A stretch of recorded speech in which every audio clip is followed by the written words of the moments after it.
Hey everybody, so thank y'all for tuning in. This is Fusioneers, and today we're going to be doing a expert design walkthrough. This is our first one. We have Raymond here from Optical Blitz, FDMbyOptikalBlitz. He's actually a Birmingham native, so I'm a little biased, but he was kind enough to share his time with us today. And the idea is for us to kind of walk through a design with Raymond here. This is his Instagram profile, and just to show y'all some of the designs that he's made in the past. He does a lot of coffee kind of organizational type stuff, and you can see here he has some really killer product photography as well, which I'm pretty impressed with. Raymond, do you have a background in product photography? Yeah, a little bit. I'm highly hobbyist involved in photography. So my background is engineering, and then in my spare time I do a lot of photography. So that's my handle in high school was Optical Blitz, which was for my photography stuff. So I just kind of kept it. Awesome. Yeah. So I mean, that definitely helps you out when you're making Etsy listings and things like that. For sure. Can you tell me a little bit about just how you come up with your names for the coffee? I like the maximalist. I think that's a pretty cool name. How do you go about naming your designs? Yeah, so these two or it's cool that you've chosen these two because the naming for the maximalist came from Fellow themselves. So I designed on the right this what's called the stack for their Fellow Stag kettle. They at one point saw my filters and they saw my filter holders.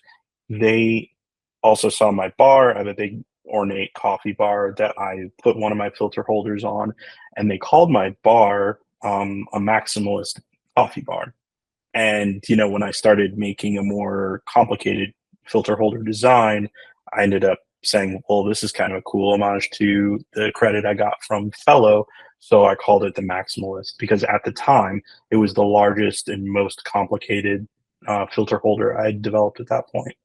Yeah, that's awesome. Yeah, I love the kind of naming game of you want it to be memorable but not corny, and it's kind of sometimes difficult to come up with a Yeah. good name, but I think you kind of nailed it there.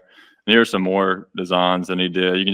I really appreciate both the designs and the product photography are really high quality. So Yeah. for yeah, no problem. This is his Etsy store. You can see he has 5 stars, over 3,500 sales. So must be doing something right for sure. And so everyone that's following, again, he's from Birmingham, so we're both in the same city, so a little bit biased, but I think he does some great work. And then if you want to follow him, this is a QR code to his Instagram page, and all his Etsy stores linked in his profile. So go and check him out for sure. So now I'm gonna hand it over to Raymond and let him show us some designs. So I'm going to start here with my page. And the reason why I want to start here is because I want to show that, yes, like you mentioned, there are a lot of coffee centric things that I do, whether it's organizational or experimental designs and everything, and some support designs I've done for people. I want to look at something a little bit more normal. And this is the valet that I designed for myself for my everyday carry. So as you can see here, I have my normal Apple, setup here. This is my recharging station. I have my favorite hat here. And then this is a storage solution that I made for myself to make sure I have, my keys, wallet, my knife if I need to, my everyday carry pen, and then of course my chapstick. So all of the essentials that are going to be in my pocket when I leave the door, I wanted to have them all in the same place that I could put them whenever I came in the house. So after thinking about this a little bit, I decided, okay, let's make something specific to me. And you can see here, I have my logo here. And yeah, so I wanted to just walk through this design because this is something that I think is not as niche as the coffee stuff that I design. And it's something that's a little bit more approachable in terms of how simple all of this is. This is, of course, multi-material here I have some felt lining so everything's a soft touch when you put it down. But the frame is 3D printed, and I can talk about how I designed for 3D printing, because you have to think about certain things. You have to look at how it's going to build from the base up, what constraints you have there, and then are you going to print it all in one piece? Or are you going to print multiple pieces? Do you have a printer that can do multiple colors or multiple materials? So I want to walk through this. If I recall correctly, I have the frame and base, this insert, and then my logo is printed in 2 colors. And I think this is a total of 2 prints. But the design is all kind of one design, and I'll walk you all through that. Yeah, it sounds great. One thing to add to what you're kind of hinting at there is one of the things that I think, or from my perspective, one thing that's really is a good selling point of 3D printing is you can make customized pieces like this to fit like what your specific like everyday carry is, right? So like for like a injection molded, design, you wouldn't really have that combination of everyday carry, because yours is unique to mine and mine's unique to everyone else's. So being able to make something custom for yourself, that fits every part of your everyday carry is something that it really doesn't make sense to do in anything other than 3D printing. So when people kind of ask, how, is 3D printing useful, things like that, I think when you go into a very specific niche, like, your personal everyday carry, that's when it really makes a lot of sense from my standpoint. So yeah, I think this is a great idea to kind of go through your thought process with this. Yeah, thank you for that. And like you said, 3D printing can be very, very specific and very, very niche, but it can also it can recreate things, right? So like, for instance, my dryer ate a belt pulley, and it was going to be a few weeks before I could even, get the part that I ordered from the store. And I found the file on Thingiverse, and I printed it in polycarbonate, and I had the dryer up and running that day. Now, of course, the part didn't last for a super long time, but it lasted until I actually got the real part in hand. So yeah, it's super useful. But for things like this, it's highly personalizable. So you can make one of one thing. Yeah, awesome. All right, excited to see what you do. Yeah, so we'll start from the end, and the end is shown here. So in Fusion 360, just to give a kind of rundown, I use 2 hands for designing because I have a mouse, just a basic wireless mouse. I have a keyboard for shortcuts and arrowing and doing all those things, typing in dimensions. And then I have a space mouse. And while the space mouse isn't completely necessary, it allows for navigating and zooming in and out and manipulating your part in a more natural kind of way. So like when you look at, what I'm doing with my mouse, so I want to select something. If I wanted to say, okay, what's the thickness of this? I would hit I, and then I hit this surface, I'd flip it over with my mouse, and then I click that surface. Now I can see that it's 2 millimeters thick. So those are just my primary tools for using and interacting with Fusion 360.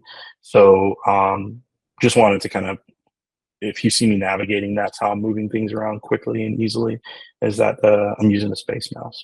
Yeah, and so for people that, sorry to interrupt you, just the space mouse, for anyone that isn't as I guess knowledgeable of kind of the term, it's the knob looking thing that you basically you can spin it, you can flip the model, you can do a lot of movements, kind of like what Raymond was showing, that are really almost impossible. Well, yeah, there it is. It's just like a little knob. I got it wired. Yep. And so it's if you pull it upward, you raise the whole thing. Yeah. And if you push it away from you, you zoom out. If you pull it towards you, you zoom in. So after you use it for a while, it's pretty natural.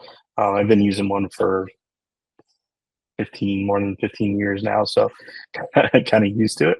But yeah, super. This one's a 3D connection space mouse, and not sponsored or anything like that, but I find that they're the most accessible brand with a reasonable price point.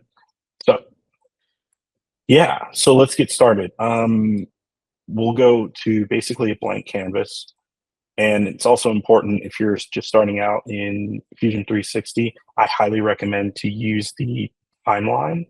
You don't have to, and I think by default it takes you, it starts you with a timeline. And what that timeline does is it records each one of your actions, and it always kind of lives at the bottom of the screen here. So as you do things, it records each one of these steps. So when I step through this, I'll just show you where I am on the timeline and what I'm doing at that stage, and hopefully it will make some sense. So, so first thing I did, actually, it depends on like what your end goal is, but in my case, I wanted to lay things out how I want them on my nightstand. And what I did first was I literally scanned a picture of the concept, what I wanted it to look like. And so this is kind of just the beginning. This is me laying out how I wanted it to look. Of course, you can, if you remember from the end, the pen wasn't here. The pen ended up over here, but everything else was largely kind of where it stayed. And so you can actually insert this by coming up here and inserting a canvas.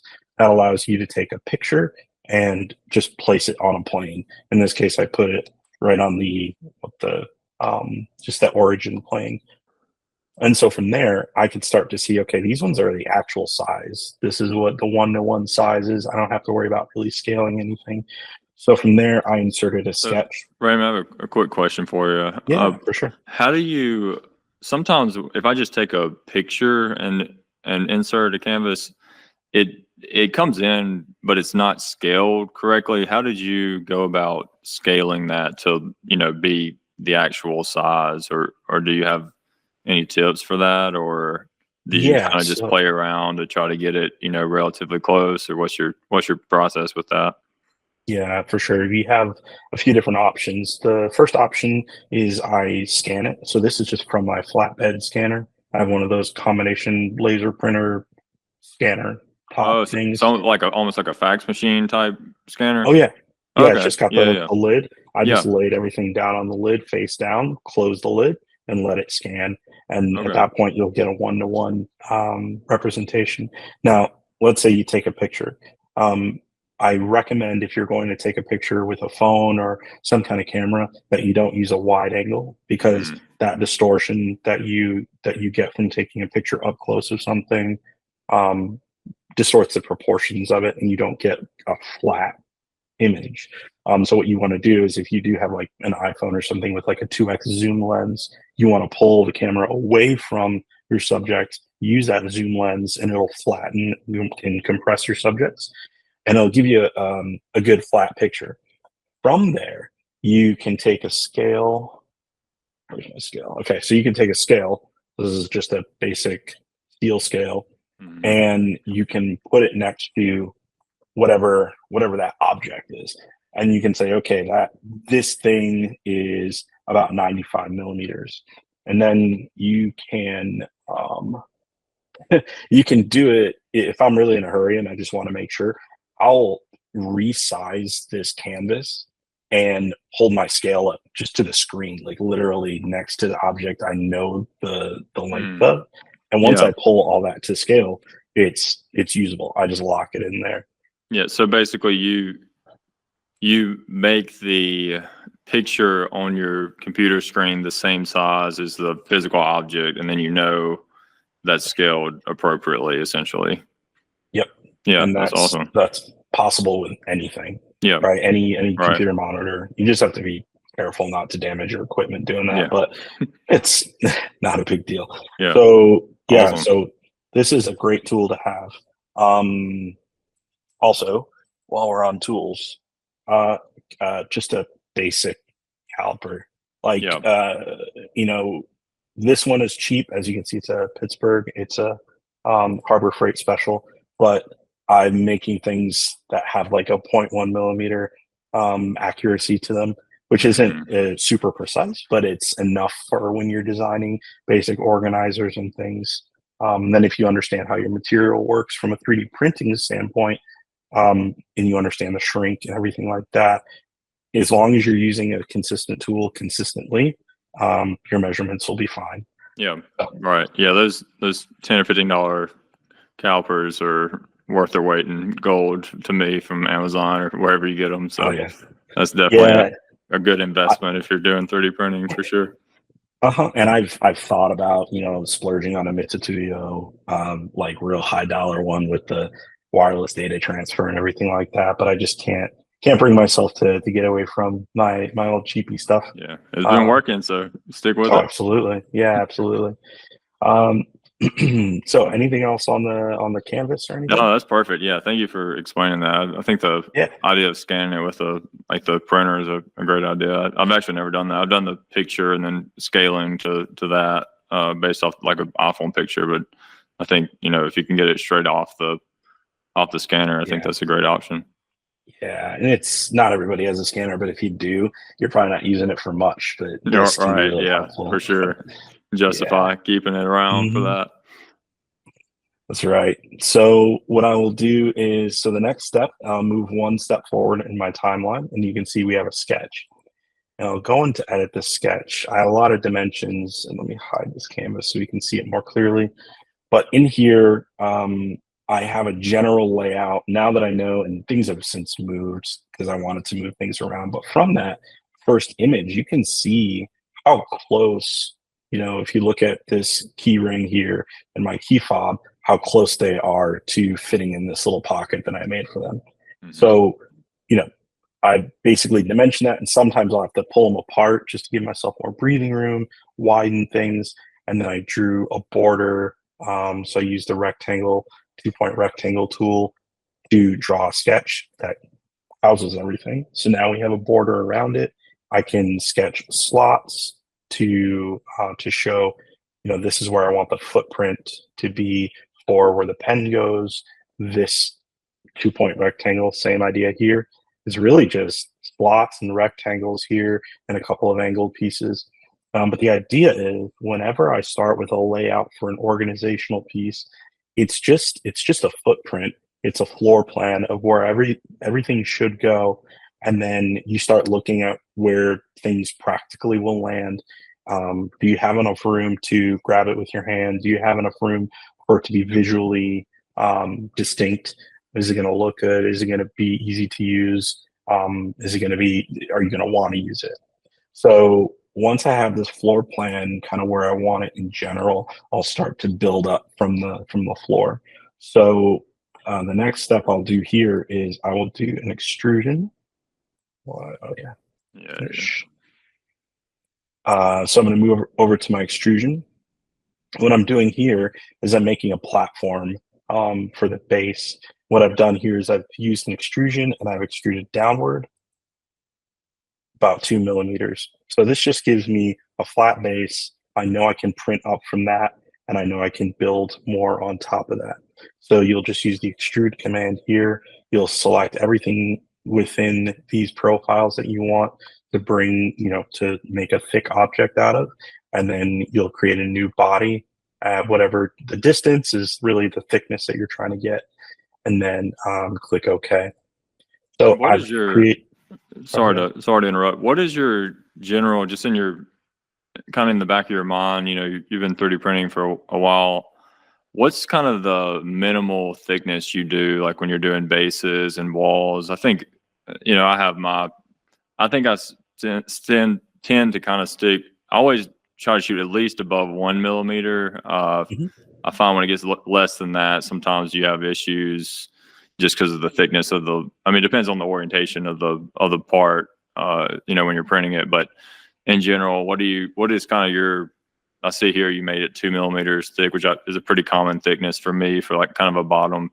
I guess, obviously we're going to build up from this, but just when you're thinking about that, what is your thought process as far as thicknesses go, just kind of broadly speaking? So if I'm going to be printing at a layer height of, 0.2 millimeters, I always try to make it so that we have an even number of layers relative to the thickness. So, you'll have 0.2 millimeters for your first layer. So you're going to have a flat first layer. Then you're going to have maybe 2 or 3 base layers. So that would bring you, let's say you have 3 base layers total. That brings you up to 0.6 millimeters.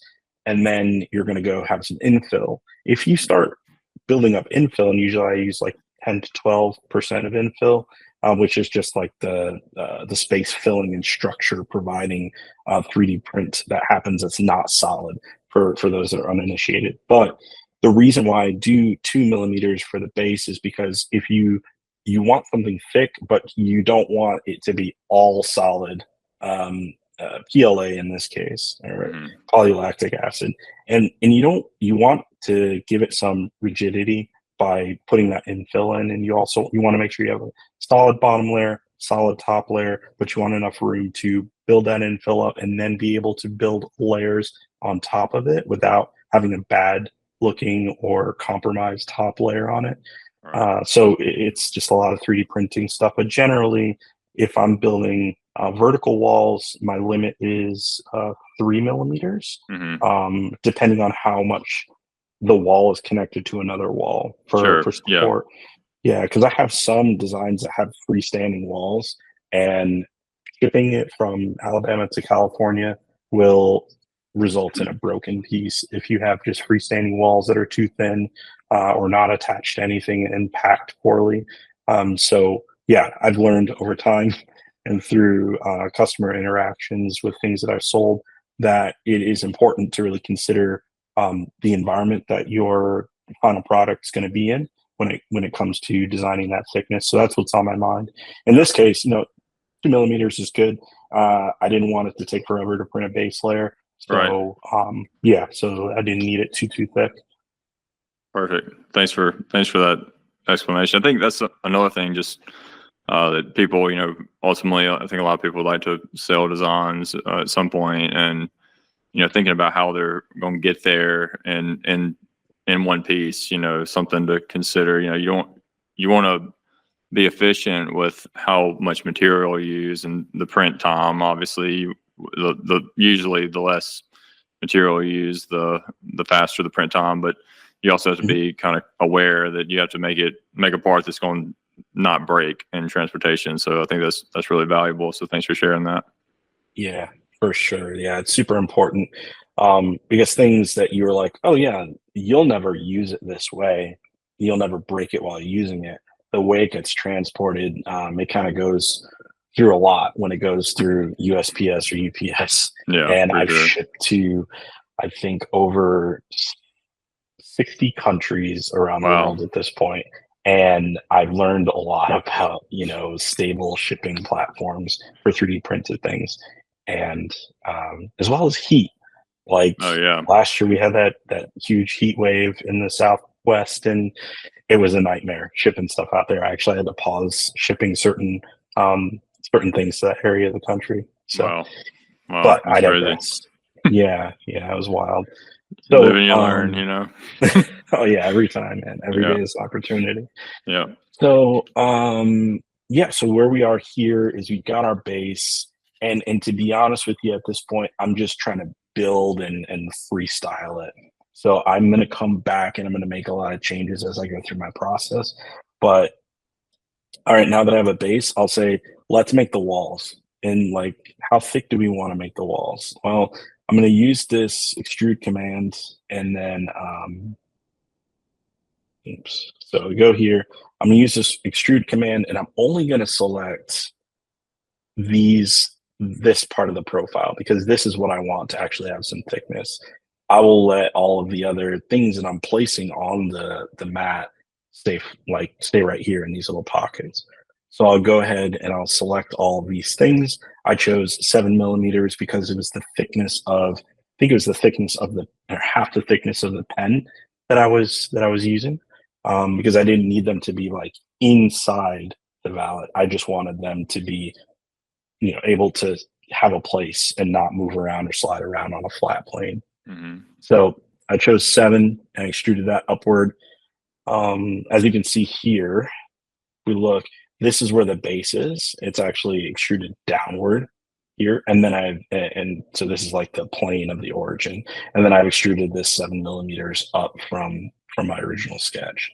I Yeah, I don't think know why I do that, but that's what I've yeah, developed over the years. right. Yeah, I think that's something that I try to do as well, because I think when you're thinking about your design, having or always kind of try to base things around that initial origin point, and then you can think about the plane as kind of the ground level, and then that's kind of Yeah, where your parts will rest essentially. So you kind of extruded, or you went down below the ground to make your base, and then you kind of extruded up for the walls there. So I think yeah, just having mental models like that also helps you as you design to kind of think about things in three-dimensional space. So yeah, I think that makes a lot of sense. yeah. I can agree with that fully. Um, and so from here, it's not necessary that I wanted to put all of these fillets here, but it's something I wanted to start seeing how is this going to look when I start, and is it going to compromise any of the space that I have. I want it to look good and flow well, but yeah, when I'm putting my wallet here, is this going to pinch off how much room I actually have putting my wallet in this space? So I start trying to check this out visually, see do I have enough room, and I'll measure this after I put these fillets in, just to see, am I compromising anything that I've already designed for? Yeah, perfect. Yeah, that's another thing that if you measure, your say your wallet is 50 millimeters wide, but then you make your cutout 50 millimeters, but then you add this fillet to it that's going to actually impinge on the corner. So you have to kind of be aware Totally. of that when you're adding the fillets. But I think, at least from my perspective, adding some amount of fillets, or for people that aren't aware, fillets are the curves or the rounded corners that he was just showing, and that it helps with print quality a lot. 3D printers aren't great at doing 90-degree angles, but they're pretty good at doing like some type of curve in the corners, especially. So yeah, Yeah. that's something that I think is a really good modeling technique for 3D printing, especially. Yeah, you hit the nail on the head. I mean, really hard corners, especially on the base, are very bad for bed adhesion. And, like when you have some thermal difference between the environment and the plate, those sharp corners are stress concentrators, and it's going to be exactly where the part lifts off. Hmm. So if you look at any one of my designs, they all have some radius, some larger than others, but some radius here at the extremes of the base of the design. And And so, sorry to okay. interrupt again. I also like how you can see in his fillet feature table, he adds a bunch of fillets of different sizes into that same table. And actually, I didn't until recently start doing that, but it just makes your timeline a lot more concise if you do that, rather than having an individual fillet feature for every single different size fillet, which is kind of embarrassingly what I used to do. So yeah, I Oh think man. you can see there how he has all the different sizes, and that's fairly easy to do. So I think that's also a really good modeling technique to kind of carry forward for people listening. Yeah, exactly. I have some really, really, really nasty looking timelines that have, they're X'd out. I've lost the plane of reference. I've learned. You can see how much I'm learning throughout the Yeah, process of whatever I'm same. building. Yeah. Right. So And that's yeah, another thing, just to kind of piggyback on that. I think that's one of my pet peeves, is that I think a lot of people honestly spend too much time trying to get the timeline perfect on the first go round. I think from my perspective, at least, you just need to go and try to get something done as fast as possible. And then you can always come back. And I mean, I've redesigned a bunch of designs in the past just from scratch, because I knew kind of what the end goal was going to be. And kind of made the timeline like pretty, I guess, is how you could, or a lot more, I guess, fundamentally correct on the second or third go round than the first go round. But that was just kind of my thought process, and trying to kind of get something started as far as like the first and second prototype. So yeah, I think that mhm. having a bad, quote unquote, bad timeline, especially when you're getting started, and especially when it's like your first tried at a concept. I think that's perfectly reasonable from my perspective, at least. So glad that you've experienced that in the past as well. And as you get more experience, that's less and less common, I feel like. But especially starting out, don't feel like you're inadequate or you're not able to make good designs if your time on it isn't perfect. So don't get discouraged from that. Yeah, I think, when I was in college, a lot of the tests in CAD would be make this widget in the fewest number of commands possible. Right. And that's definitely the goal. You want to be efficient with your time. You want to be efficient with your design. You want to be parametric, which means you can change variables by going into one of these feature tables and just saying, oh, instead of all of these 4 edges here, instead of being 10 millimeter radius, I want them to be a 15 millimeter radius. And create areas instead of opening up each command and changing it. You can be more efficient with saying, yeah, let's go in this feature table and select the one you want to adjust. So I mean, the goal is definitely to get to the fewest commands possible. But if you're focused on that, you're not going to get the first thing designed, because you're always going to second guess yourself. So for anybody that needs advice starting out, get it modeled first. Do what you got to do to get it modeled, and then you can go back and find better ways to model what you already did, or ask a peer with more experience how to model something more efficiently. So yeah, definitely just get it modeled. That's the I'm still fighting myself to get that done on projects I have now, but get it out there, get it on paper, get it on the screen in front of you so you can go manipulate it later on. Yeah, for sure. Awesome. All right. What we do next here? So after that, I kind of remember. Oh yes. Okay. So this is when usability was starting to be a consideration. So if you look at, I'll hide this sketch because it's not really needed. But if you look at before and after I add this chamfer, so we have just a straight wall right here, right? And I'm going to drop my pen in this. I'm going to drop my wallet in this. Drop my key fob and my keychain in there. And when you go to grab it, your fingers are going to grasp kind of across this edge to grab your pen. And it's like, are you going to be able to actually grasp that pen? So what I did was I added kind of some relief here. So this, it increases reachability in this area. What type of fillet did you use? Was that a two length or length and angle? This one, I gotta check. So I used. Two distance. What did I use? Yeah, I used the 2 distance, but I'm trying to think what that reference distance I used was. Probably the height of the the cutout. Yeah. So what we're talking about there is there's 3 main types of fillets or angles there.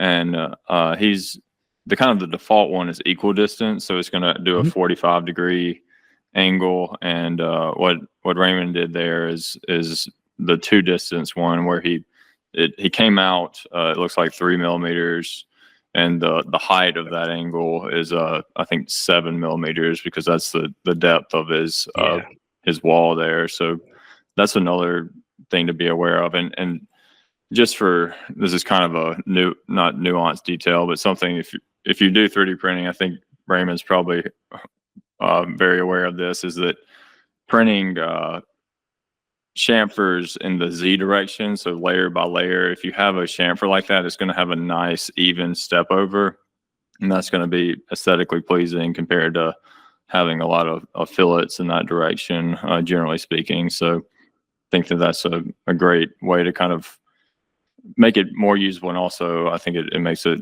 more aesthetic as well. So that's a great point to point out. Yeah, you make a really great point, and I'll hop over here real quick. It's a little harder to see because the material I've chosen is this got this sparkle to it, right? But you can see at the low layer height that I've used here, you can't really even see those steps. But if you look out here, you can actually, and you'll see that when I chamfer this, you can see those steps in a higher contrast filament. but yeah, I mean, it kind of what I wanted to evoke here, and this is all just for the visual appearance. I really wanted to shout, "This is 3D printed," just because I Mhm. like the way these layers, and these steps look in this area of the print. Yeah. Yeah, it kind of adds like an accent in a way and some texture. Mhm. So yeah, I like that. Definitely. So yeah, so we've added this to add some reachability, so you can get your finger in here and grab the chapstick or grab the knife. Just makes a little bit nicer to use and to look at. So from Awesome. here, I have added my personal logo. So So you can. is that sorry to interrupt you again. Did you import that as like a PNG, or where do you get that how do you get your logo into the file? Yeah, great question. So I've gotten into the habit of, well, it started out, and I can't remember if I have this file to hand, but it started out with an SVG file. So I had a designer friend help me with this logo, and she did a wonderful job making like the optical blitz, the O and the B. People Mhm. often don't see the O, but it's right here. Yeah. Um, but yeah, anyway, so with the lightning bolt, just because the lightning is kind of like the blitz part of it, right? Mhm. So anyway, got the logo designed as an SVG. I imported the SVG, which if you import, it's up here in the insert commands here. But if you import an SVG, it actually has curves, and those curves are no different than sketches on a plane. And what you can do is, as long as those curves create closed shapes or a closed profile, you can manipulate that closed profile. You can extrude it, you can loft it, you can do whatever you want with it. Sometimes it's tricky if you have an SVG that has breaks in the shape. You have to kind of mend and repair. Right. And so yeah, so once I got that converted to an SVG, I saved the sketch of it, and that sketch I just, whenever I need to slap my logo on something, save it as a DXF file, and I'll come over here and I'll import my DXF file. You get this prompt here to select the plane that you want to put it on, and you go fetch the actual DXF file from wherever on your computer, Yeah. and Awesome. then yeah, and then drop it in. So this is what it would look like once I've put my DXF in. And because it's not always going to be the appropriate shape, or sorry, the appropriate size for the shape you're trying to put it on, you can actually scale these sketches, right? Yeah. And I had to scale this one a little bit. And in this case, I did it within the sketch. So if you double click this inserted DXF file, you can actually go in here and sketch scale. When you Oh, click this, you highlight. Oh no, I hate that. Sorry. Sometimes it switches to that yeah. drawn Where it's hard selection to box. select. Yeah. I hate that. But anyway, so you can select your sketch, and you can select the point about which it scales.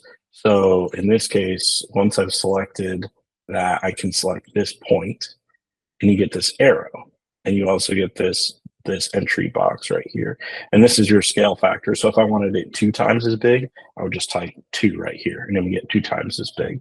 And if I wanted it just a little bit and visually wanted to put it in the right spot, I can drag that, and you can see that this point is fixed, and the sketch will scale to and from that point, right? Awesome. Yeah, actually, Yep. I've never done that before. That's super useful.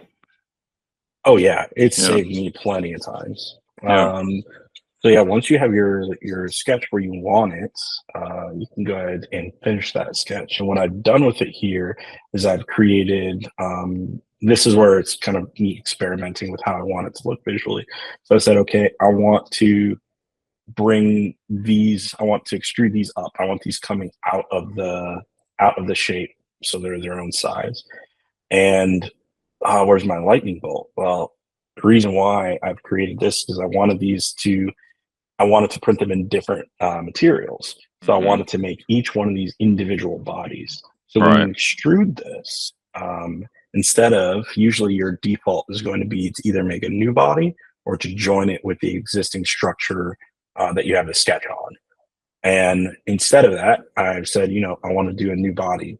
So when you make this extrusion, it's actually not attached to anything, right? It's on its own, but it's in place where you put that sketch. Yeah. You can see like the B and then the rest of the O is here. And if I move on, I said, okay, I want to do something here.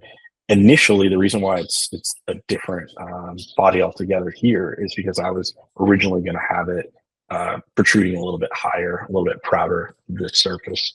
Mm-hmm. So yeah, so that's ended up not liking that idea that much, and then just kept it the same height.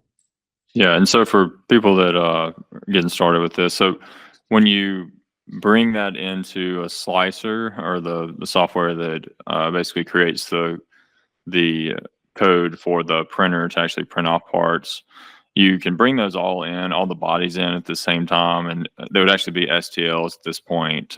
Usually you can use different file types, but that's kind of the most common file type. And when you bring that in, you can select if you have a multicolor printer, you can select each body to be a different color. So that's why, like Raymond was saying, that's why he decided to make those separate bodies, because then you can select each body to be a certain color filament. So yeah, that's a common thing that I think people that are kind of getting started don't really know how to do easily. I think the concept of changing the color at a certain layer height, that's fairly straightforward to understand, but bringing in bodies, and coloring them is a really good way to make some multicolor prints. So I think that's awesome you shared that.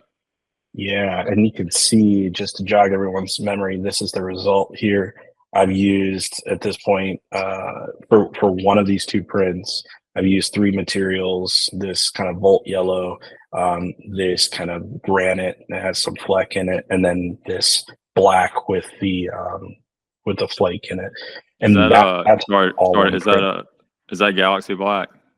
Yeah, it's Galaxy Black. Yeah, I love that. This is not sponsored, but that's Pro Cement Galaxy Black is probably my favorite type of filament, to be honest. It's just solid. It's really good. Yeah. I will say, sorry, my dog. But I will say, if you are in a pinch and you can't get your hand on some Galaxy Black, Jesse Soul Black is virtually the same. Oh, really? It has a little bit more gloss, but it's more affordable. It's readily available from Printed Solid. Also not sponsored. They can sponsor me if they want to. But go on. Yeah, I know, right? So awesome. So looking out here, we're pretty much done, right? But now we're thinking about, well, I want to add depth. I want to add, I have my usefulness, right? I have my sizing and spacing comfortable between each one of the elements, but now I want to start to add some more something else, maybe a frame. I want to add some more color to it. I want to give myself the option of potentially printing different color frames if I decide I don't like the initial concept I have in my head. So I opened up a new sketch and I placed that sketch on top of where we are right now. So it's the same plane where I put the FDMbyOptikalBlitz logo, but now I've just got my own independent sketch.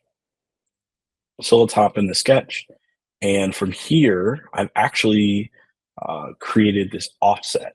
And what I've done to create the offset is it borrows the geometry from the existing structure.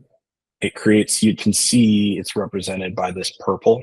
So I'm gonna move away from it, but you can see these purple dots here, this vertex here, right? So the purple means you're referencing that geometry. And what I've done was, with this offset, I've clicked offset and grabbed just this structure that already exists. There's no sketch for it, but what it'll do is it'll project that geometry onto the sketch plane, and then it'll say, okay, now that you have these curves selected, and by default it'll chain as many curves as it can, so it'll chain and connect everything around the border of the shape that I've selected. So you can see this blue line represents everything that's selected. The red line starts to represent where your resulting offset line that it's going to draw will end up. And this is how far away from the thing that you selected you want that line to end up. So in my case, I selected an offset of 10 millimeters, just shot in the dark. It's a little bit thicker than the border I've been using here.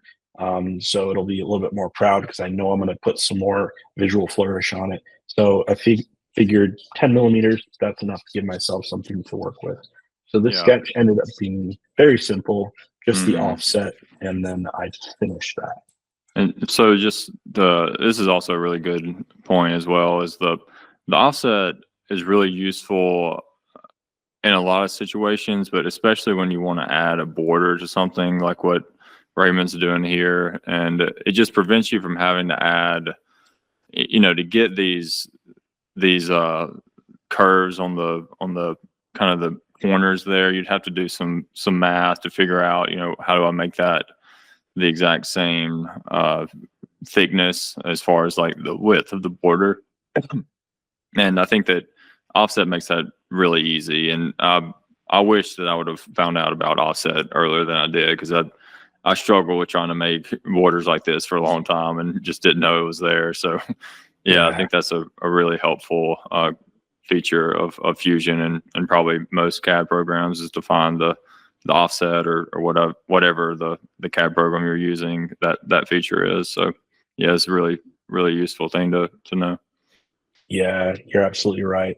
So now I've done one command and I've gotten all of this geometry generated from that one command. So it's just a little bit more efficient, and you have what you need without too many clicks. And so now that I have this border, what am I going to do with it? Well, I decided, let's try to just make an extrusion. But not only did I make, you can see that it's, again, similar to the base at the beginning. I have some that goes down and some that goes up. And I achieved that by saying, okay, we're going to do an extrusion. So same initial command, but what I'm going to use is this direction setting. So I'm starting the extrusion itself from the profile plane. And when it says profile plane, it just means whatever your sketch plane is, wherever you selected that profile from. So in this case, if I just look at what I've selected, I selected the border that I just created with that offset. So that's just this blue section here. And I said, okay, for direction, you have a couple options. Usually you're going to go one direction. It's just going to go up, or it's going to go down, wherever direction, whatever thickness you want it. Two sides gives you an opportunity to say, okay, from this plane, I want to go up some thickness. And then separately from that, I want to go down a different thickness. And that gives you kind of like one command to achieve two different things at the same time. Then you have symmetric, which means I want to go above and I want to go below, but it's always going to be the same number. So if I got 5 millimeters up, it's also going to produce an extrusion that goes 5 millimeters down. So you'll have a total thickness of 10. So in this case, I've chosen two sides, and I've said, okay, I want it to go up 4 millimeters. So that's this right here. I'll put this in the center. And I can see here 4 millimeters. And then I've gone down 9 millimeters. And then here, again, you have the option to join it with the existing structure around or create a new body. And since I knew it was going to be a totally different material color, I said I'm going to make a new body. And so then no taper, because I don't need a draft angle or anything like that. So I've said, okay, I just want it to go up 4, down 9, and I want it to be a new body. And I hit OK. So here's where we are now. So we've got ourselves with I will get rid of the valet just to show what we've done. But now we've created this whole thing that's about 13 millimeters thick, and it's both above and below this valet. So now I've said, well, I don't need just the surround. I want it to be a tray underneath, because I really just want, if we can remember, I'll take the surround away, and if we have like a good base for this, but I want something underneath it. So when I print this border, I'm not just printing just a strip around, I'm printing the whole thing. So I went back and I said, okay, I'm going to also add, you don't see anything change here, but what actually changed was underneath here. Now I have some thickness, and I'm going to create a, let's see the best way to show this. Yeah, so you put like a bottom. Yeah. Yeah, I gave it a bottom. So really I could grab, I could do this all in one command. The reason why I did not do it on one command is just because I would have to go select each one of those elements. And so I decided just to hide everything, select out in the open here. So I've just selected, let's see if I can get this. Yeah, so I've just selected this big middle section here and said, okay, I want it not from I don't want it to start from the profile. I want it to start from a certain object face. And that object face is the bottom of that border I just created. And I just wanted to go, I wanted to go up 1 millimeter. And then I wanted to join with this border. And one thing that I learned and I was very frustrated with for many, many moons is this join operation will create havoc if you have all of your bodies in view at the time when you click that join button. So what it'll actually end up doing is fuse all of these things into one body, and it kind of just undercuts all the work you were trying to do to create separate bodies for different material colors. So make sure if you're going to create, when you want to join something, hide the things that you don't want it to fuse with. Yeah, so it's just like a little pro tip. Yeah, that's a really good tip. It's something that you really wouldn't think about unless you were aware of it, because it's it'll happen. You'll kind of realize after the fact that, oh yeah, that accidentally joined together and you didn't really intend it to. So yeah, it's something that is definitely helpful, is to make sure that if you don't want it joined, you can just hide it really quick. And the shortcut for that, if anyone's interested, is just you click the V key on your keyboard to hide and unhide things. So it's fairly easy to do. And again, you can also find it in your browser window under bodies, like Raymond's doing there. So yeah, definitely a good tip. Yep, these little eyeballs, I've clicked these all the time. I actually don't use the V key very much, but totally makes sense. Yeah, so okay, where we are now is we have this tray. We have the insert that's going to ride on top of the tray. And one little blunder I've made, and I didn't bother correcting it because I could fix it in the slicer that I'm using, is that while I'm making this, I went from this solid bottom approach to thinking, oh, I want to do, sorry, I'm just bringing this up so people can visualize what I'm saying. I want to do this felt insert. And as you can see in the model, this is all solid plastic, right? That's what it'll be. But if I want this here, that means instead of this gray insert that we have being solid, I want this to all be a skeleton.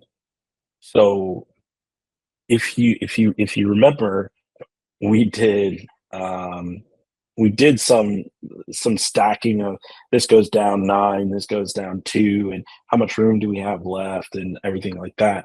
In my slicer, I actually removed this bottom. I just dropped the height away from this frame, and so now it's just an open frame. And the reason why I did that is so I could give myself some space to print the tray. So we're going to print just this, and I can bring it all into the slicer and show people this if you want to, just in case somebody wants to think about how this translates over into 3D printing. But for this, I said, okay, we have this tray.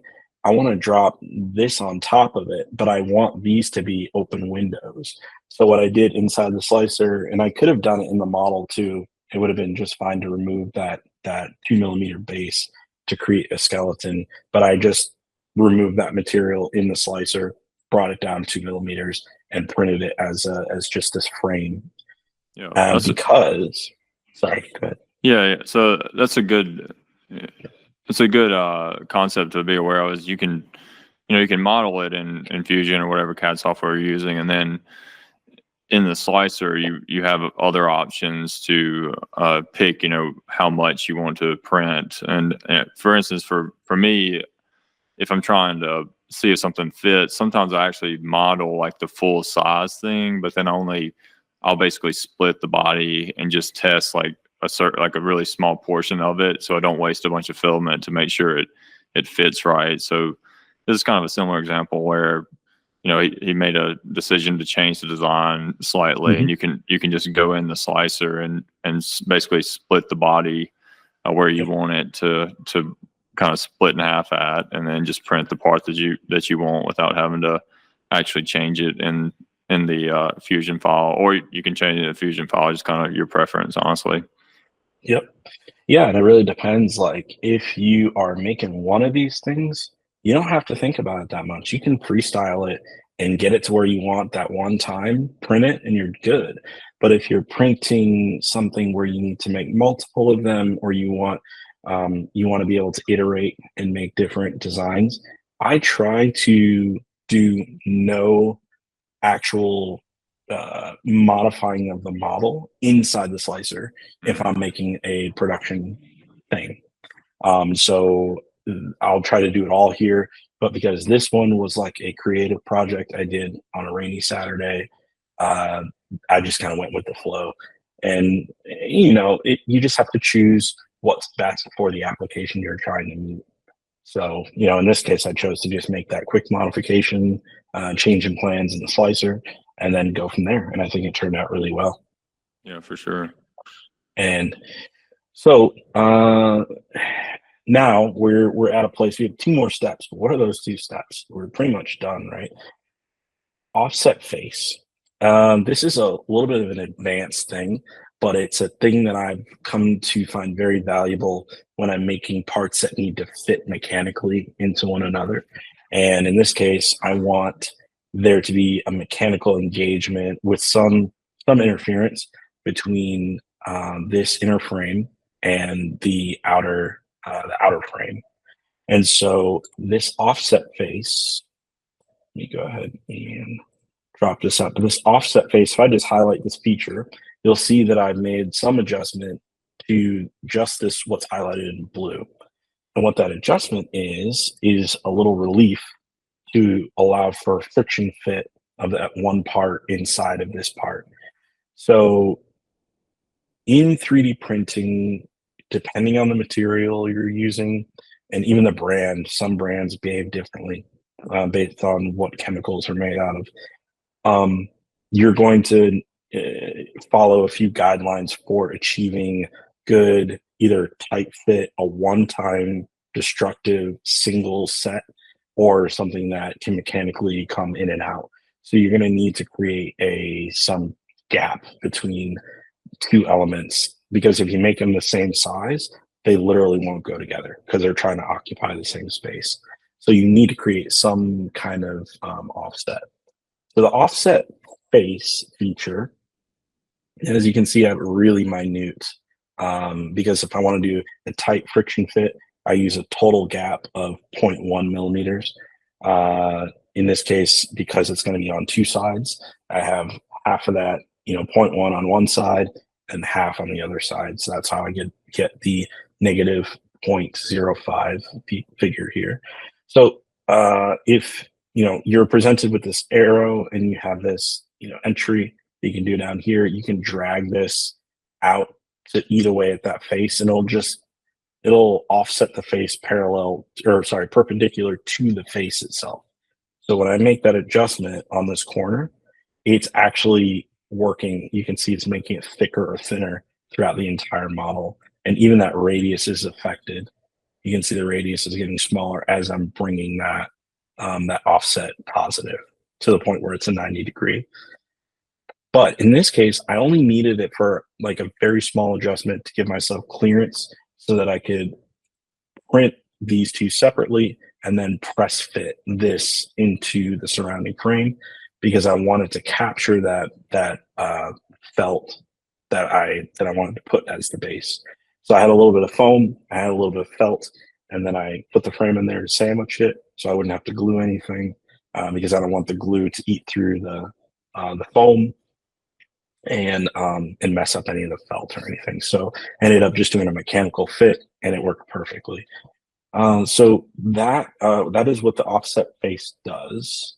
Yeah, I think that's Hopefully. that's a very good thing to mention, because even now I get some questions about how to make parts fit, and I think this is a really good example of kind of a little bit advanced way to make things fit, but it's only one operation.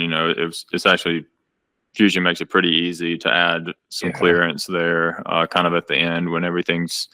You can essentially design it where there is no clearance, and then at the very end, kind of like what Raymond's doing here, add your small amount of clearance, and that value will change based on how good your printer is calibrated, and also sometimes just how some parts cool and things like that. So, Raymond obviously has been doing this for a while, so he can keep pretty tight tolerances on things. I'm sure he has his stuff really, really dialed in. So if you have trouble with negative 0.05, you can step it up to negative 0.1, or even I think negative 0.1 should work for most modern printers. You should at least get it to slot in with that. If it's tight with negative 0.1, especially if it's on both sides, like Raymond was explaining, you should probably try to calibrate your printer a little bit better. But yeah, this is something that's really useful. And the offset face, I actually use the push-pull command. It does a pretty similar thing to what you're saying, but I think offset face is actually a better thing to use, like what you were showing. So there's a lot of different ways. You could also have added another offset when you made your first offset for that rim. You could technically add that tolerance in there with another offset that was just 0.05. But again, there's a bunch of different ways to do it, and I like the push pull or the offset face kind of at the end there. But yeah, it's really important to know how to add or clearances to your parts. Yeah, that's another way, like what Raymond's showing on the screen now. You can add a little tiny gap that you can barely see if you don't have it zoomed in far enough. So that's another reason is it might be better to not do that, because you forget that it's there because it's so small. So, but yeah, thanks for sharing your process with that. That's really, I think it'll be useful for people. Yeah, for sure. And yeah, you're totally right. And then when you're selecting it to do the extrusion, that can be a rough spot too. If you forget to select, or you select all of it and you think you're offsetting, and then you're going like, oh, why is my printer not doing the offset that I thought? Right. But yeah, there are many different ways to do it, and that's definitely a valid way. So yeah, I've gotten the habit of trying to do my offset face for slip fit stuff as far to the end as possible, so I can eliminate any variables of like fitments. I've got burned by that in the past. Yeah, and then your numbers get a lot less clean if you do it early. If you've offset negative 0.05, now instead of your width being 10 millimeters, it's 9.95. So if you're trying to find the center of that, it's a little bit more difficult if you're trying to do some mental math on things. So I think keeping those clearances to the very end is really a good way of doing it. So yeah, you're absolutely right. Yeah, there's only one operation left now, and that's just the chamfer. And this is purely aesthetic. Again, this adds just this nice little feature here. One thing I will note, you can see here in this corner, let's measure this. I have 2 millimeters of a big shelf right here. And the reason why I have that 2 millimeters is because I needed to compensate for the thickness of the EVA foam that I was going to put in there, so it can be a soft land, and the felt that I was going to put in there. Of course, the foam's going to crush a little bit, and the felt's going to crush a little bit. So I just guessed. I said 2 millimeters is fine, and we'll just run with that. Yeah. And as a result, you can see kind of here, that shelf is pretty much gone. it's all eaten up by the foam and the felt. So I was pretty happy with that guess that I made. Yeah, it And turned out so, perfect. yeah, I'm really happy with how it turned out in the final operation. Close that measurement. That's one thing about Fusion that I have a gripe with. I wish I could leave measurements on the screen and do other things, but Yeah, anyway. yeah, you have to kind of go back and forth a lot sometimes. So I just did, I'll show you what I highlighted. I just grabbed this one line here, and I made a 2 distance chamfer. And again, because this was going to be style only, I wanted to show that 3D printed step, exaggerate that a little bit more, and create more of an angle. So you can see if I compare these 2 angles here, you don't see very many layer lines with this shallow angle. As you would with this broader angle here, because when you're laying down those layer lines, they're moved so much further away from one another that they visually stick out. And with this, in this area over here, they're much tighter, so you don't, it's much more gradual of a stair step. So I wanted some big dramatic stair steps here, and I got those just by adding. I just played around with the numbers till I got something that was visually where I wanted it and has no mechanical value. Just looks cool. And so that's it. That's the end of the valet, and I can go into the slicer if you want to. Yeah, I think Just that. kind of as a follow. Yeah, if you don't mind doing that, that'd be awesome. I think Yeah, we for could sure. see the kind of see the after it's sliced, you can see how it steps over as well. So I think that'd be helpful. Yeah, I gotta do some house cleaning real quick. I'm working on something else. Yeah, we'll cut all this stuff out. Yeah. Okay. Sounds good. So this is just some more coffee stuff. What am I doing here? Do I want to keep that? Yeah, we'll be fine.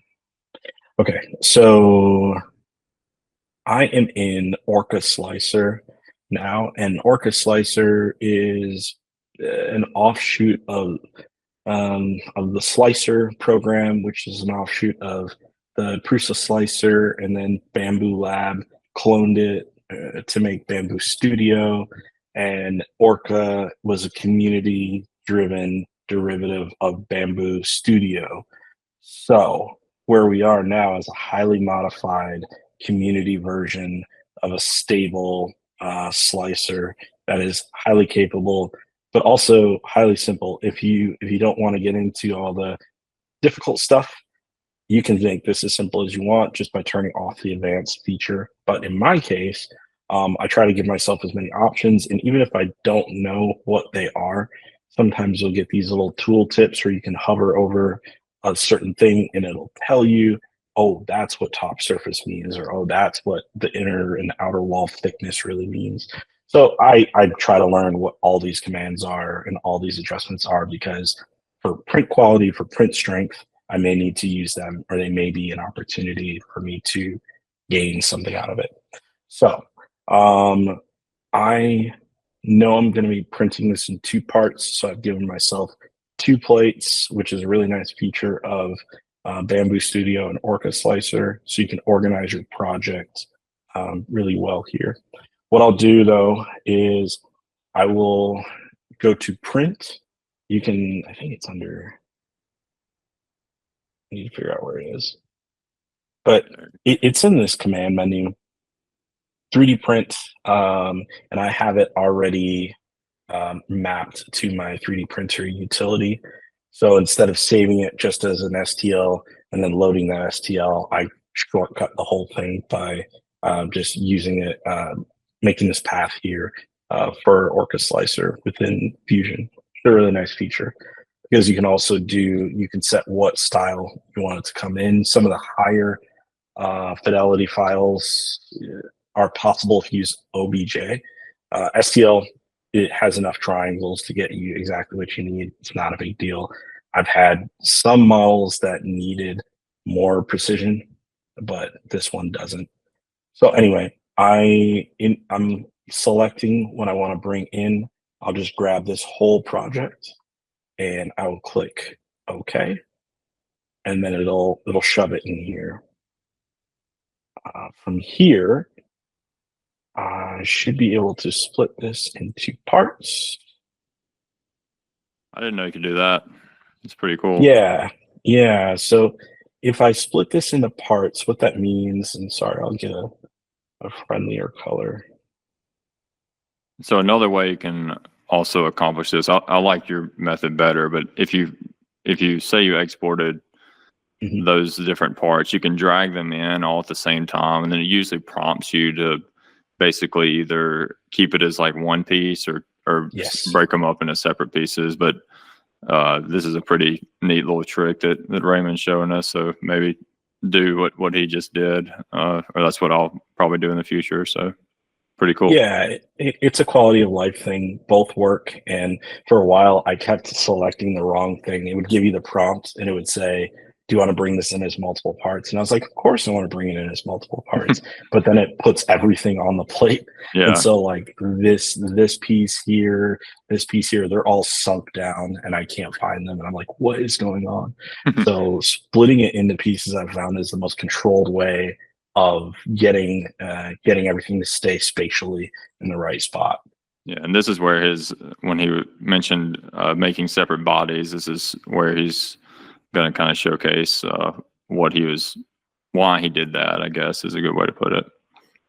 Yeah, so the main reason is right here. Is I've just taken that exterior piece. Sorry, they're not labeled correctly here, but I've taken that exterior piece and I've moved it completely away from the rest of this model, right?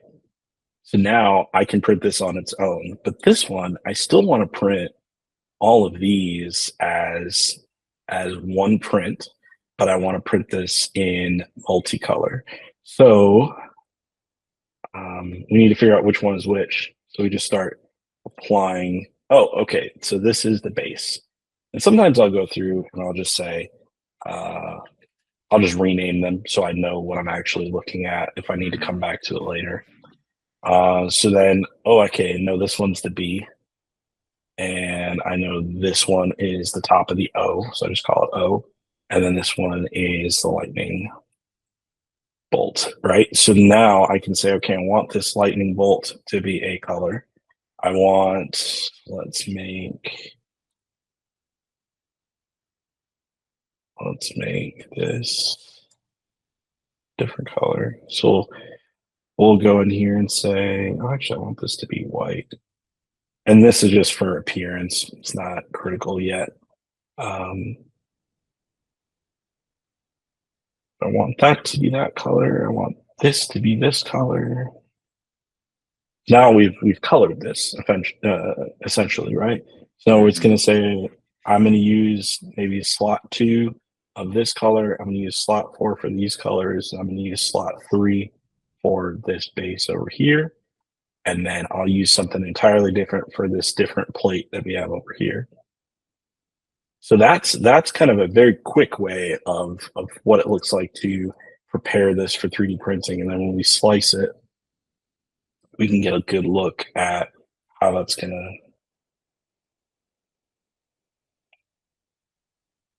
Let's just do. That'll be fine. I don't know why it's. It says something's outside of the field for some reason. Oh, I know why. Oh, I think that other one isn't. I guess isn't referenced. Been separated. Yeah. So what happened was essentially it thought that other body was outside of the bed area, and that's very minor detail. We can always re-import that if we needed it. But yeah, go ahead.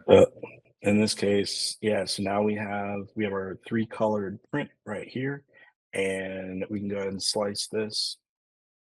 Take a little bit. What it's doing is it's drawing all the different paths this has to take. I have ironing turned on, which is actually what I did in real life, so that's pretty true to form here. But what it's going to show is you have three different materials. You have this kind of silver, you have this kind of blue, and then you have the yellow. And when it transitions between the three, it prints like a purge block, and it gets the flow rate up back to speed before it resumes.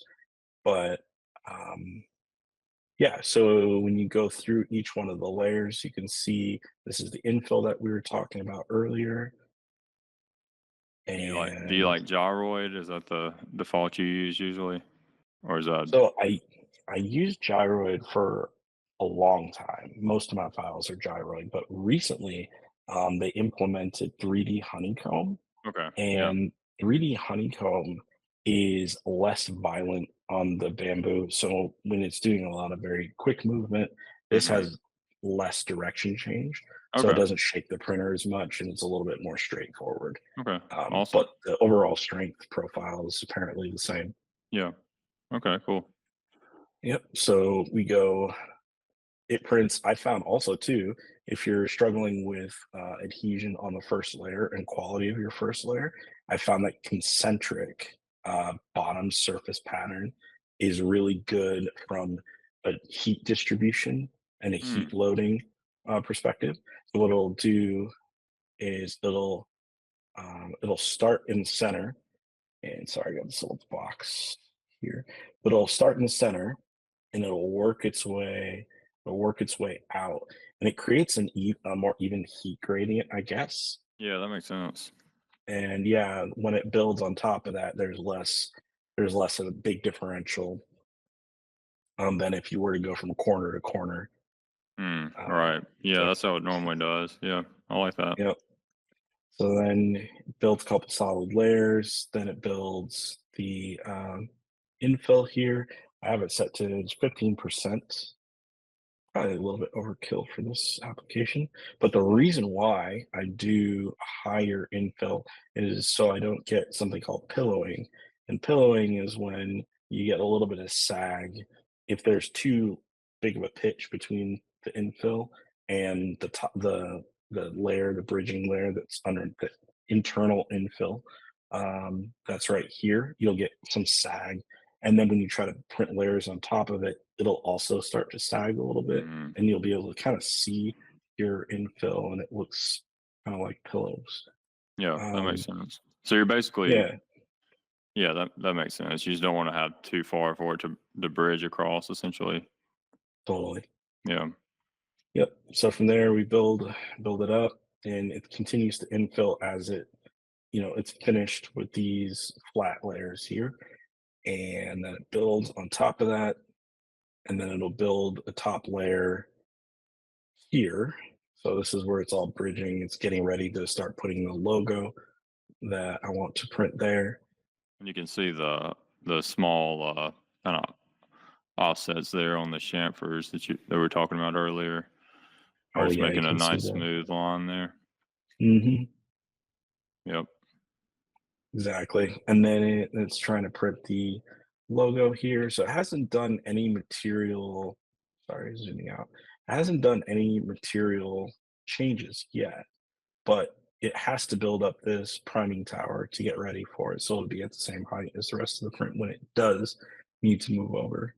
So now you can see it goes up. I need to do two different colors this layer, and it will do, looks like it'll do this kind of blue B. It'll do that first, and then it'll do the O,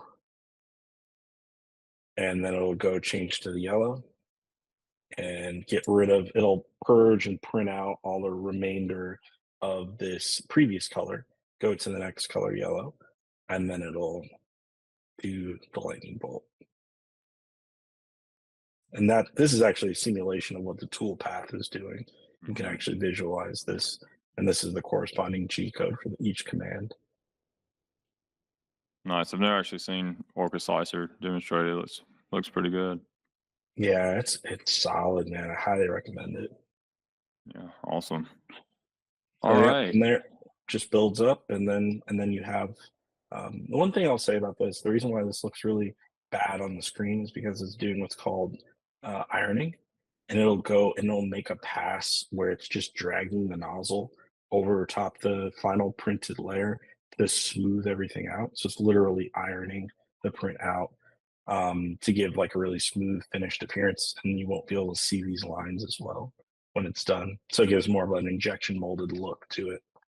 Yeah, I didn't use ironing for a while, and I used it on something recently, and they've really optimized the algorithm for it, and it's pretty impressive that it can make it look so smooth. It is pretty hard to even notice it's 3D printed. So I think, having like a texture bed on one side, then having ironing on the other, you get a pretty good surface finish on the bottom and the top, and then the sides, have layers, but depending on your design and how your filament and things like that, they get hidden pretty well. So you can have Yeah. really nice looking stuff.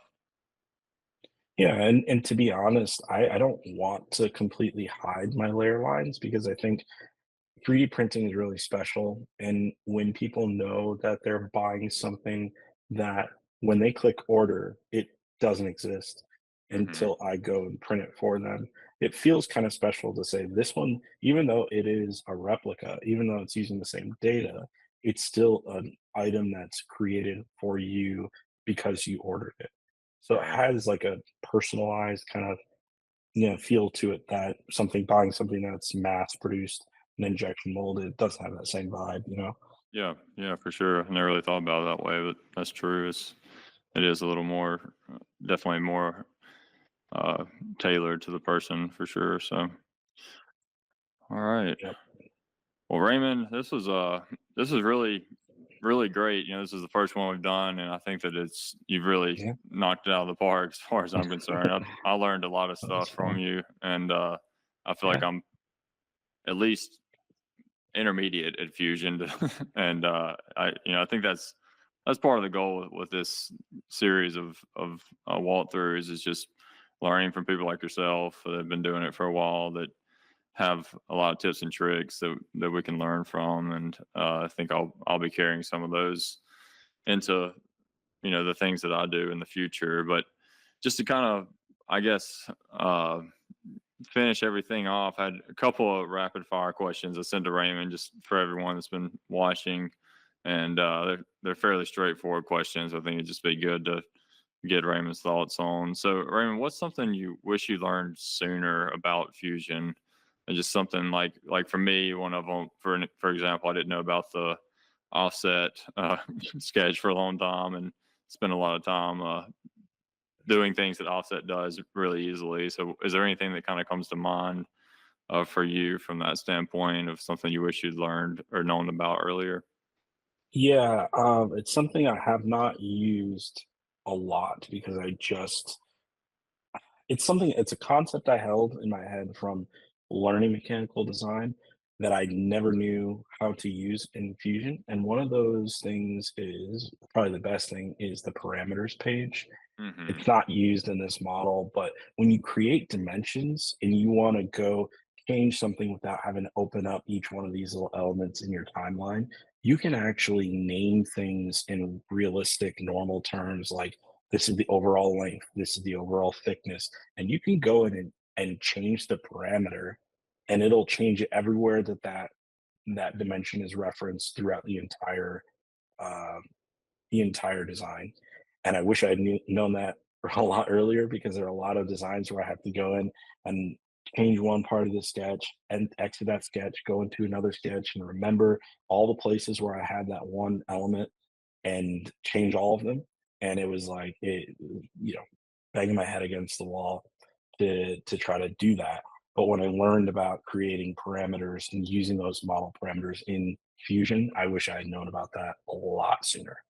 Yeah, that's definitely something that's really useful. And you can also have global parameters where Mhm. you can have one set of parameters that are shared across multiple design files. So say you had some bolt size, just as an example, that you were using, and then for whatever reason you changed the bolt size, so you need a different size hole. You could go in, Yep. change that one parameter, and then it would update across all your files. So that's something that, if you're thinking kind of long term, you have a bunch of different files that you're going to use, and you might have some things kind of up in the air as far as bolts and different fasteners or for example, filter sizes, I guess, with Raymond, and I'm sure there are a lot of other coffee specific things that are different sizes. You can go in and change that one parameter, and it updates across all the files. So that's definitely something that as people get more advanced with their design, something to keep in mind that's available to them. And another question for you, Raymond. So how did you go about learning Fusion? Is that what you started with? Is it just something you kind of learned through YouTube, or is it something else? You take a class or something like that?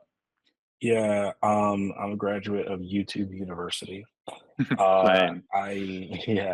I have a formal background of learning through Unigraphics and CATIA and SolidWorks. I started back in high school learning on SolidWorks and Autodesk Inventor. So I had some formal training there, and then through college, I learned on Unigraphics. I did some finite element analysis and machine design when I did an internship, and I used, I believe that was also SolidWorks. And so I learned on the fly for that one. But yeah, my formal training was in Inventor and Unigraphics primarily. And then when you start to try to use Fusion, I only started a few years ago trying to use Fusion, and a lot of the elements that existed in industry standard things are already here. Mhm. And I really appreciate how accessible all of those elements are, because you can draw a lot of parallels from where it was in Inventor and what it did and what you needed to execute the command, from that to Fusion. Yeah, that's awesome. Yeah, same here. I think I've learned Creo in undergrad, and Mm, the the school I went to actually changed the like midway through. I think it was a freshman class. We learned Creo, and then they changed to SolidWorks, but I never updated my computer, so I got Fusion, I think, for 3 or 4 years free with my edu Gmail, or yeah. email, and so I ended up just learning that through YouTube. So I think whatever CAD program you use, I think Fusion's a good one, but there is a lot of overlap usually, but I've Yeah. found Fusion to be really user friendly, and for what I want to do, it's been a really good fit. So yeah, I think that it's something that you can definitely learn with practice. And another question for you, or Mhm, going for 5 questions, we're on number 3. Where do mhm. you get your design ideas from? Do you have any sources of inspiration? Is it just observing everyday things? Or are you looking to just be minimalist in your designs? Mm. Where do you get your design ideas from? I get my design ideas from problems. Like, I'm a like a chronic problem solver, even to my own detriment. But honestly, when I was starting the whole filter holder thing, the initial problem I had was I had a Chemex brewing, device, and I wanted to put my holders, or sorry, my filters somewhere. And I was looking at napkin holders. I was looking at, all this stupid stuff. And I was like, dude, I can just design something myself. And I just gotten my first 3D printer. And I was like, look, I can just make this. It's fine. I'll just try it, do something. Again, it goes back to just get the model done. So I made something, it was cool. I put some embellishments on it. I showed a few friends, and they're like, wow, that's really cool. I wish I had that for V60, which is another brewing type. And I was like, oh, well, I can do that. And then it just became a snowball. Like, oh, I want one for AeroPress. Oh, I want one for origami. I want one for Kalita. All the different brewers have different filters that are bespoke to the shape or the size of that brewer, and it was just solving everybody's problem um, of how are we going to store and manage and organize filters. But then it grew out from there, and it's larger problems to solve. Like, hey, I want to hold this device. I don't want to have to hold it with my hand. Can you make a frame that will latch onto something or hold something? And can we do it?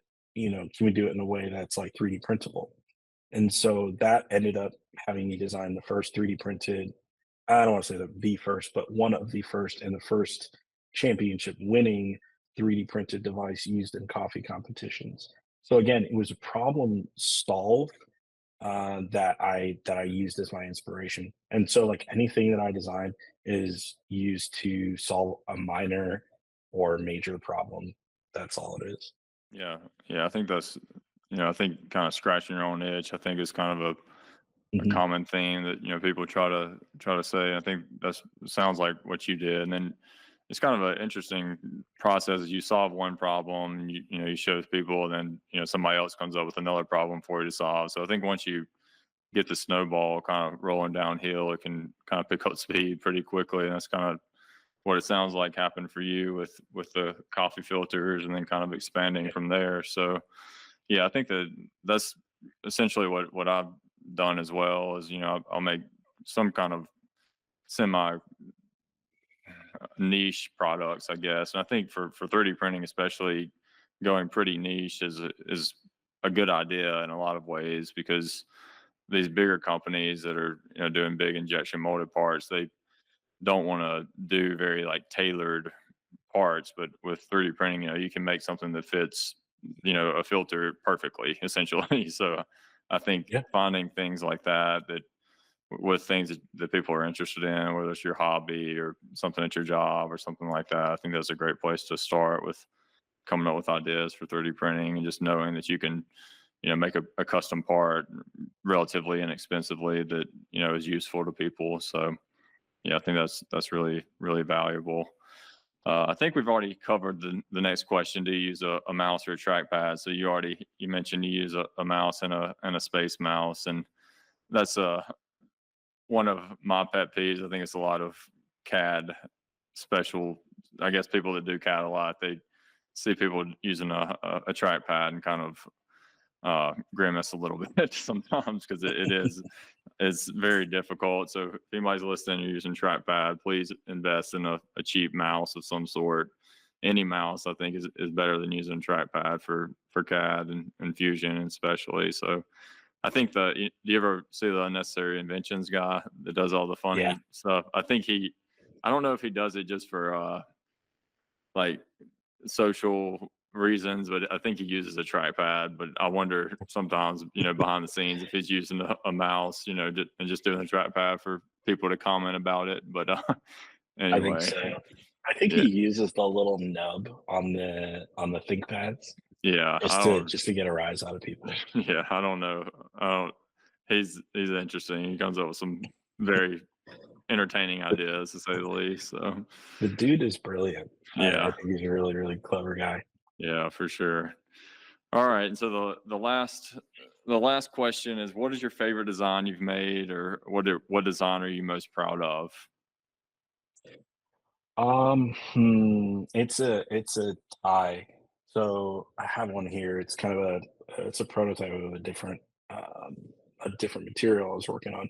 This is called, oh, it's all blurred. Anyway, this is called the Mellow Drip Lift, and it was that frame that I was talking about earlier that holds a water pouring diffuser, and it fits to the brewer. So that the actual person brewing can focus on where they're pouring, how they're pouring, and then doing the narration of their coffee brewing routine for the judges. I know that sounds crazy, but it's amazing. Coffee brewing competitions are an art form. It's very cool to watch, and like this creates a lowered threshold of distraction, and it's a really helpful tool. So I'm really happy with the success of that, the broad reach of it. I've sold several of them, more than several, and I think it's making people's experience with coffee better. So that's probably one of my proudest designs. It's kind of a tie with the stack that you showed earlier. And shout out to Braun with Proper by Design. He and I were brainstorming on some ideas one day, and he's like, "Yeah, what'd be really cool is if you can minimize the amount of counter space that your kettle takes up next to your scale, because they always take up like two slots. What Right. if you Yeah. could stack them, right? So that's where the idea for the term stack came from, and the two Ks is a play on the stag term, which is two Gs. Anyway, I think it was like a very artful, elegant idea that he came up with, and then the execution of it was something I spent many weekends and nights trying to get right and in a printable way, and it caused me a lot of growth. So I'm really proud of how much I had to grow my design skills for simplicity, for 3D printing, for strength, all that kind of stuff through making that design. Yeah, that's awesome. And I like asking that question because, you know, some people, what might be your best seller on Etsy, I honestly don't know which product it is, but you know, your best seller might not necessarily be the one that you're most proud of or the one that you know, grinded the most for, you know, however you look at it, because that might have been your first design because that's one that got you started, or it might be, you know, something along the way where you might have had to think about it for a long time to figure out, you know, the best way to make it work. So I think that's a great example of where, you know, coming up with a solution to a problem that people are having and something that is useful to people. So thanks for sharing that with us. And I'll try to get a picture of the product you're showing, just, you know, how it's used so that people can have a little bit better understanding of it in the final video. So, but Raymond, do you have any other,